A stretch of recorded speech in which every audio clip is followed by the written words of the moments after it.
Ebenezer. Então tomou Samuel uma pedra e a pôs entre Mispá e Sem e chamou seu nome Ebenezer.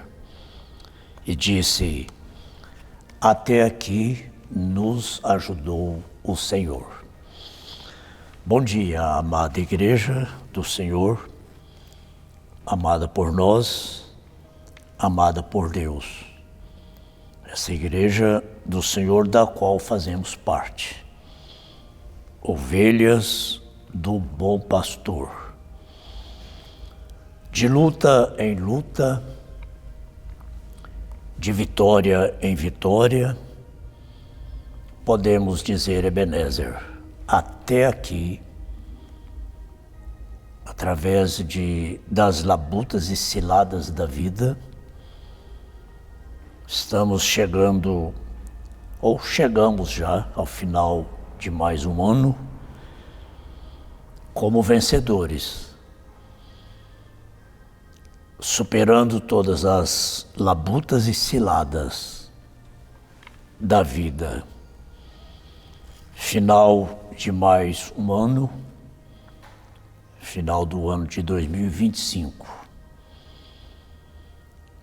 Nós passamos por muitas coisas, alcançamos grandes vitórias e mais uma vez, neste ano de 2025, completando 37 anos de ministério nessa cidade, nesta igreja. Nesse momento eu estou aqui no púlpito, de pé, aqui em cima da pedra fundamental, que foi lançada há mais de 30 anos atrás. E chegamos nesta data agora, neste mês de dezembro de 2025, para a glória de Deus, podendo dizer assim: não tenho nenhum fracasso para contar, somente vitórias. Claro que ninguém alcança uma grande vitória sem uma grande luta, um grande desafio, um grande embate. Como não existe um grande embate sem vitória, para nós, filhos de Deus. Passou o encontro de dezembro de 2025 em Goiânia. Passou. Foi uma semana muito abençoada e um grande acontecimento espiritual. E no domingo passado, à noite, tivemos uma farta sobremesa aqui em Anápolis, com a presença do pastor Jair Flores Júnior, de Manaus, do Amazonas. Pastor Jair Flores Júnior é filho do pastor pioneiro, um ancião, pioneiro neste ministério. Somos conhecidos, amigos desde jovens. E ele também já está envolvido neste ministério há mais de 50 anos já. E estiveram conosco também os pastores Antônio Carlos e o pastor Jefferson, todos ali associados ao pastor Jair Flores. E Deus abençoe ricamente essa abençoada igreja co-irmã nossa aí em Manaus, capital do Amazonas. Tivemos um verdadeiro reavivamento aqui neste domingo, né? Dia 20, o encerramento do encontro. Tivemos aqui momentos muito maravilhosos, muito especiais. Tivemos também a presença do pastor Daniel Cardoso, de Montes Claros, Minas Gerais, e outros irmãos de outros estados que vieram aproveitar a oportunidade para vir estar conosco aqui nesta ocasião. E agora estamos com boas expectativas para o dia 31 de dezembro. Antes do 31 de dezembro, vamos falar do dia 25 de dezembro. Dia 25 de dezembro, nós não teremos nenhuma atividade aqui. Para nós é apenas um feriado, como os demais, né? 25 de dezembro não tem nada a ver com o nascimento de Jesus Cristo. É uma data pagã, é uma das datas mais pagãs que existe. Nós nunca comemoramos o nascimento de Jesus Cristo em 25 de dezembro.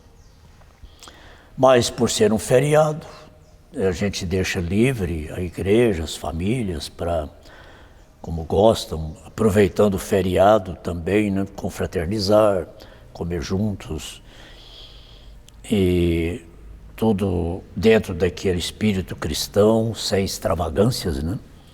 Claro, nem precisa dizer isso.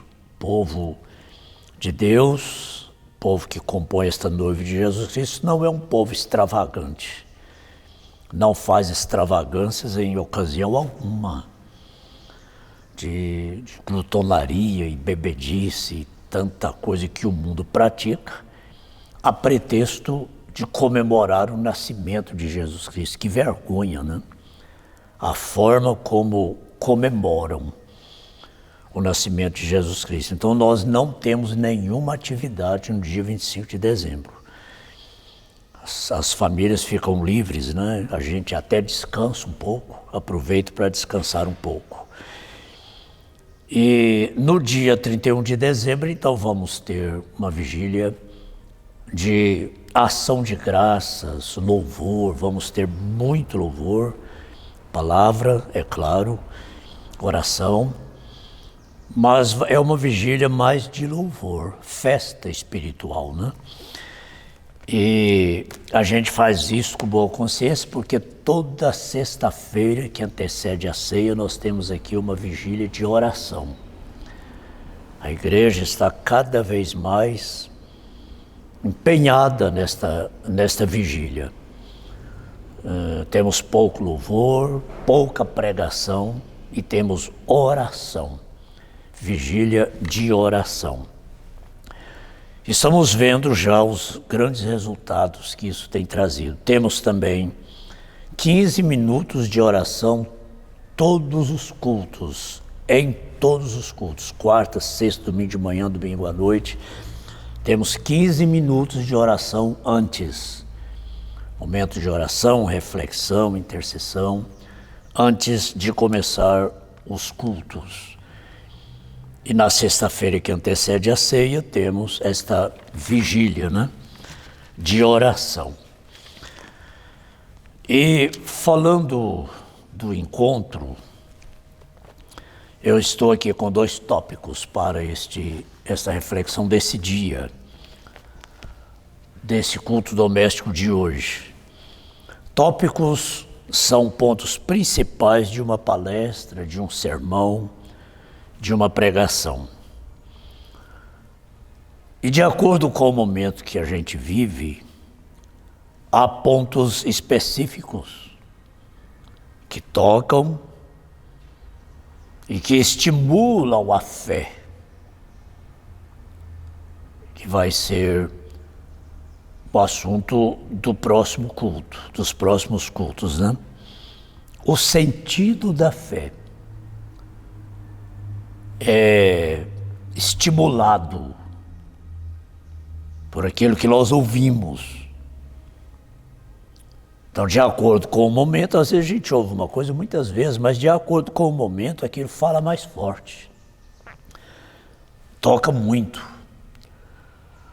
A nossa alma vibra, a nossa fé vibra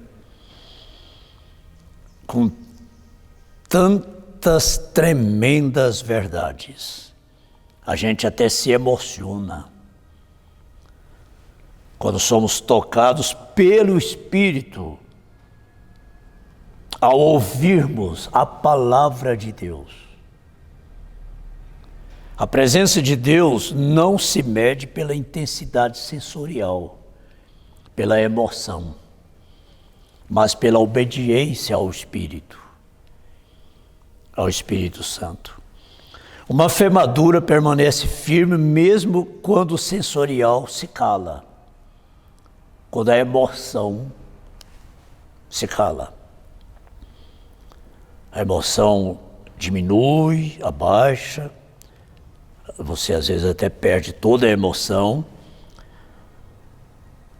mas a presença de Deus não se mede, não é medida pela intensidade emocional, mas pela obediência, pela estabilidade, pela firmeza na fé. Uma fé madura permanece. Ela não sofre nenhuma vulnerabilidade. Ela é firme, ela é forte. Ela é inabalável, ela não baixa as vistas. Ela olha para além do visível. Ela olha para o invisível. A fé olha para aquilo que esse sentido humano da visão não pode ver. Então nós temos aqui um tópico que falou muito forte. Todo ministério aprovado por Deus sofrerá reveses. Isso foi no programa de rádio, né? E é verdade. Todo ministério aprovado por Deus sofrerá reveses. Meu Deus, quantos reveses! Quantos! A nosso exemplo de muitos outros pastores, já citamos aqui, pastor Jair Flores, e tantos outros, já com mais de 50 anos, neste ministério, quantos reveses! Quantas tempestades, quantos desafios, quantos embates. E sofre reveses, todo ministério aprovado por Deus sofre reveses, mas cumpre o propósito para o qual ou para o que foi chamado. Cumpre sim.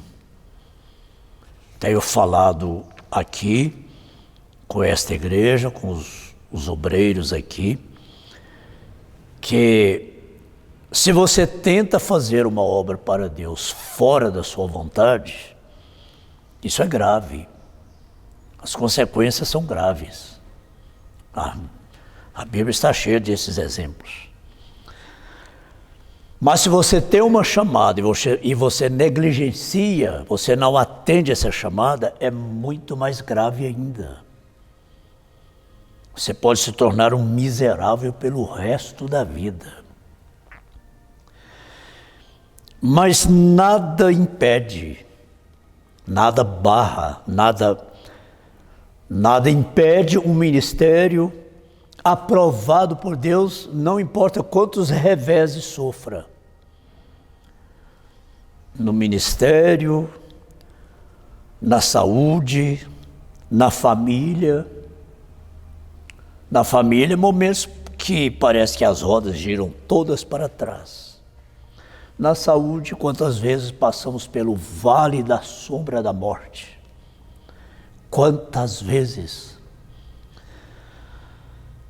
Mas, apesar de tudo isso, o ministério vai cumprindo o seu propósito para o que foi chamado. Graças a Deus. Isso traz para nós um descanso, né? E outro tópico que tocou muito, como disse, depende muito do momento que a gente está vivendo. Isso vem como um socorro. Deus é o nosso refúgio, fortaleza, socorro bem presente nessas horas incertas. Mas como trouxe assim um refrigério para minha alma, e eu creio que para todos. Foi muito impactante ouvir isso de uma maneira ungida como foi, pelo nosso companheiro, amigo, pastor João Mendes, de região de Dourados, Mato Grosso Sul. A fraqueza de Moisés não impediu a rocha estar lá no monte esperando por ele. Quando ele subiu o monte, desejando muito entrar naquela terra prometida, aquela terra natural, Canaã, Deus não permitiu, porque ele havia ferido a rocha. Era para ele falar com a rocha, mas ele feriu a rocha 2 vezes. A ordem de Deus foi que ele subisse lá em cima e ele morreria. E já idade avançada, bem magro, cansado, esgotado, subindo o morro e despedindo de Israel. Dá a entender assim, parece que dá uma impressão, né? Será que Moisés foi salvo? Tamanha foi a gravidade da sua fraqueza, ferir a rocha, e aquela rocha era Cristo. Mas a fraqueza de Moisés não impediu a rocha estar lá no monte esperando por ele. Ele morreu sobre a rocha. E 400 anos mais tarde, Moisés e Elias estavam lá no Monte da Transfiguração conversando com a rocha. Na verdade, Moisés não entrou naquela terra natural, mas ele entrou naquela terra infinitamente melhor do que aquela terra natural, onde Josué teve que enfrentar muitas guerras com o povo de Israel. Nunca seremos decepcionados. Deus nunca nos decepciona. A fé nunca é decepcionada, ainda que assim pareça. A fé não é decepcionada, a fé não é desapontada. E a fé que estava no coração de Moisés é a fé que está no meu coração, é a fé que está no seu coração. Eu não sou Moisés, mas o Deus de Moisés é o meu Deus. Você não é Moisés, mas o Deus de Moisés é o seu Deus. O Deus que honrou a fé de Moisés é o Deus que honra a sua fé. Amém.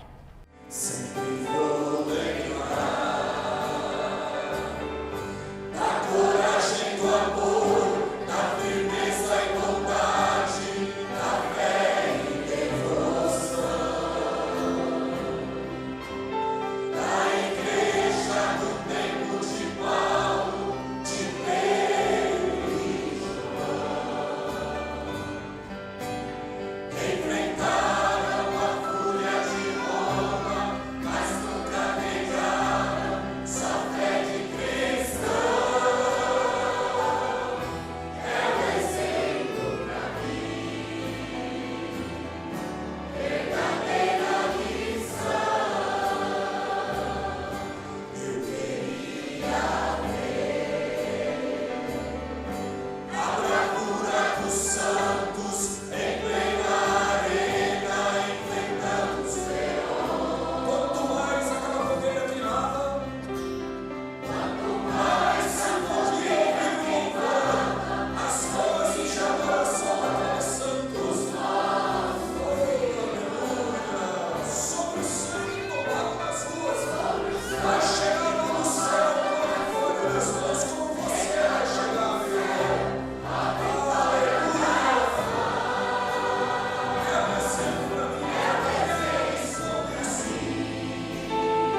É bom, muito bom estar no meio desta igreja cantando assim, né? A fé primitiva é a fé, essa fé que está conosco aqui já esteve na terra. Já esteve na terra, na igreja primitiva. Essa fé está presente aqui hoje também. Você está enfermo? Receba a cura agora. Receba a cura nesse momento. Tenha a sua cura confirmada. Tenha a sua vitória confirmada nesse momento, através desta bênção. O Senhor te abençoe e te guarde. O Senhor faça resplandecer o seu rosto sobre ti e tenha misericórdia de ti. O Senhor sobre ti levante o seu rosto e te dê a paz. Amém.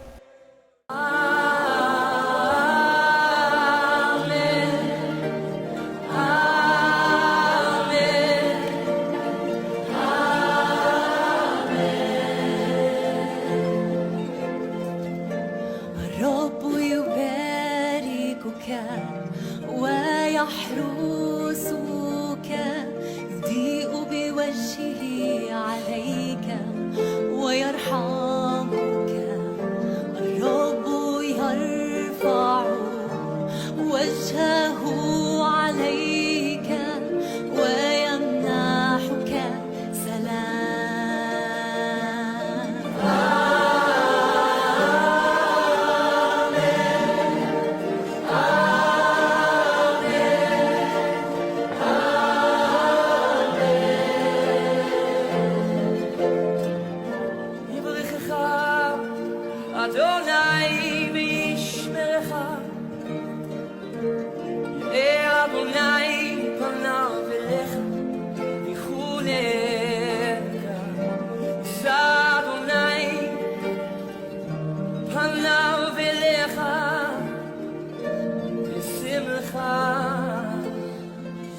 Shine.